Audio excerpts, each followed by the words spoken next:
Bienvenue tout le monde. Bonjour, merci d'être venu à notre conférence aujourd'hui. I'd like to begin by acknowledging that the land on which we gather is the unceded territory of the Algonquin people. And we're very pleased to be here today.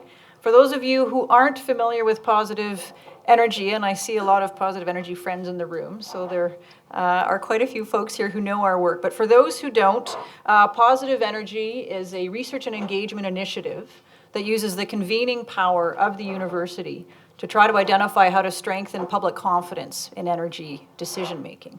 We were initially intended to be a 3-year project. That was, well, a little while ago now, and we've continued on. A lot of folks have said you've created a platform and a forum that's neutral, that's nonpartisan, that's evidence-based. Please carry forward with your work.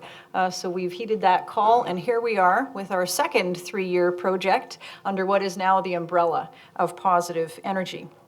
So we use the convening power of the university to bring together leaders from business, from government, Indigenous communities, environmental NGOs, municipalities, local communities, really to try to identify how to strengthen public confidence in energy decision-making. It's no secret that energy decision-making has become increasingly contentious in recent years.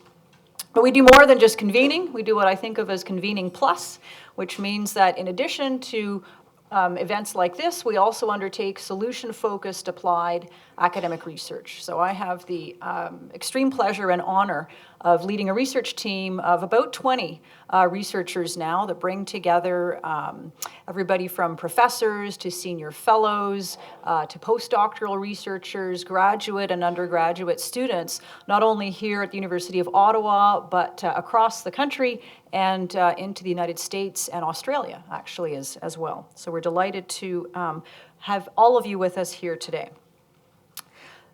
So this is the first major conference of our second 3-year phase of Positive Energy. And for this second 3 years, what we've done is focus in on the longer-term topic of Canada's energy future in an age of climate change.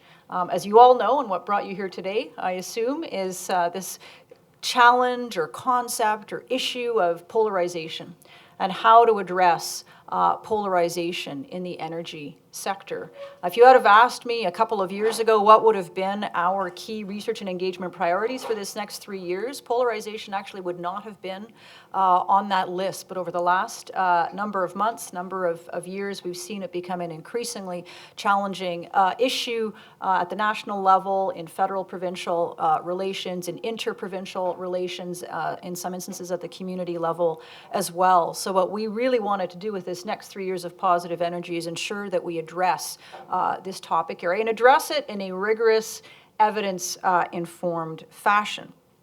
So this conference is sharing with you some initial findings from that work on polarization. You will see over the next number of months, final studies are going to be released. So I think there'll be a very steady stream. I think our comms folks are worried it's going to be a fire hose, but there will be a very steady stream of research and engagement findings coming out from us over the next number of months. So what we're trying to do when it comes to this work around polarization is A, to understand polarization as a general phenomenon, B, to try to understand how it applies in the energy sector, are there particular characteristics there, and C, most importantly, to think through what can we do about it. How do we navigate through or address what we're seeing as increasingly polarized debates around Canada's energy future in an age of climate change? There'll be a lot of research that you're going to hear about today that's focused in on that topic area. And what we've done is created a mix of panels that bring together people who are actually living the world of energy polarization, living it from a variety of different perspectives, to share with us their perspectives on the issue. Before getting into the program for today, though, and I do want to just give you a bit of an overview of the day, before getting into that, I do want to thank all of our supporters. We have multiple supporters to Positive Energy that collectively represent a variety of different sectors, both at the national level and at the provincial level, coming from business, from government, from regulatory agencies. So in alphabetical order, and there are a number of folks here today representing those organizations: Alberta Energy, the Alberta Energy Regulator, the British Columbia Oil and Gas Commission, the British Columbia Utilities Commission, the Canadian Association of Petroleum Producers, the Canadian Electricity Association, the Canadian Wind Energy Association, Cenovus, the Clean Resources Innovation Network in Canada, and the Social Sciences and Humanities Research Council of Canada. So we've got a fairly broad diversity of funding sources. So, an overview of the program for today, and then we can jump right into it. We've got a number of different sessions. The first session that we're about to get into, that starts with a keynote from Nick Nanos and then moves into a panel in which Nick will take part, is to try to get a bit of an understanding of polarization. How polarized or divided are Canadians on energy issues, and in particular on Canada's energy future in an age of climate change? What are some of the lines along which we see divisions? What are some of the areas in which we actually see commonalities or increasing convergence of opinion? That's sort of the first panel. It's going to include a number of different survey studies that we've undertaken, in addition to some other research that you'll hear about in a moment.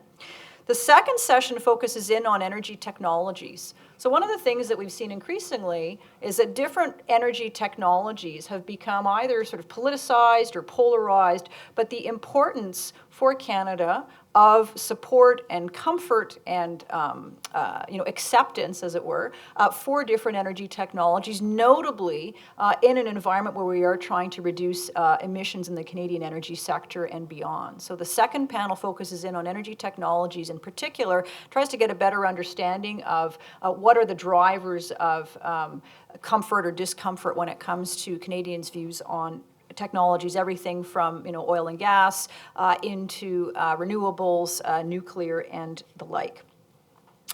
And then the third session is very action-oriented. In the third section, we're really focusing in on, okay, so what should we do in these polarized contexts? What are some bright lights of areas where we are beginning to see initiatives or processes or action items that are actually effective in addressing polarization? We've undertaken some research, as you'll hear about, we've undertaken some research on exactly that front, trying to get an understanding of what works, but also get an understanding of what doesn't work, so that we're not sort of forever reinventing the wheel in the country on these issues. We're also going to have a session around energy and art. So one of the members of our research team, Cameron Cross, if you want to raise your hand. Cameron is a public artist. He's a member of our research team and helps the sort of pointy-headed academics like me who say, here's my study, please read it, to think through, are there different ways of engaging with people that are drawing on artistic processes and approaches. We have a final plenary where we've got a number of members of the Positive Energy Advisory Council, a member of our research team, that are really going to be reflecting on what some of the key takeaways for them are of the day, and we want to make sure that we interact with you in the room as well on those topics so that we can have some action items to carry forward for our research. We are also going to be using a polling technology called PolEv. For those who haven't heard of it, you will hear a little bit more about it as we move into using it. It's a very easy technology to use, but the idea for us is to be able to very rapidly and easily get some input and feedback from the room on different topics. And so you'll hear more about that in a moment in terms of how that works. So without further ado, let's get into the day. I want to just spend a quick moment giving you a sense of the survey work that we've done so you can get an understanding of where and how the different pieces fit together. So we've actually really scaled up the survey research for this next 3 years of Positive Energy. We have 3 key tools, as it were, that we're using, one of which, in collaboration with Nanos Research, we continue to undertake research through their omnibus surveys, so we actually have some benchmark data, as you're going to hear about from Nick in a moment. The second tool, and that first tool is really for us to get a good handle on sort of where Canadians are at top of mind on a variety of different energy and environmental issues. The second tool that we've put in place that did not exist prior to our creating it is an energy leaders panel. So we've pulled together a panel of a few thousand Canadians, leaders in the energy sector and beyond. And this gives us an opportunity to sort of check in with energy leaders to get a sense of where their opinions are at, which again is extremely useful in terms of thinking through where are energy leaders and decision makers at on issues of Canada's energy future in an age of climate change vis-a-vis the general public. To try to get an understanding of, are there differences there, are there similarities there? Also gives us an opportunity, as we've got research findings coming out and recommendations coming out, to kind of take the pulse of energy decision makers about the feasibility levels of support for those recommendations. And then the third survey, and I think it's the one that I'm really excited about, we have created for the first time a survey instrument to benchmark and measure on an ongoing basis polarization in the energy sector. This did not exist previously. This is a survey that has been worked on with a tremendous amount of effort by Stephen Bird. Stephen, if you want to give a wave, and Eric Lachapelle at l'Université de Montréal that some of you might be familiar with. And this is a very robust survey that will help us to get a much better understanding, not only a snapshot, which is what you'll hear about today, but over time, Canadians' attitudes and opinions around energy issues, and if there is polarization, along what lines are people polarized, what are some of the things driving those different attitudes. So without further ado, I'm going to call Nick up. Everybody in their program has a list of bios, so we're not going to waste time, as it were, on sharing people's bios, but what I did want to say, one thing that people might not know about Nick is that Nick is a tremendous friend of Positive Energy. He's been a member of our advisory council since the very beginning in 2015. He chairs the advisory council now, and Nanos Research itself has been a tremendous supporter of Positive Energy. We have a partnership with Nanos. They are actively engaged in the work that we're doing, and it's an absolute pleasure to work with Nick, to learn from Nick, and to have him on the team. So, Nick, you're up.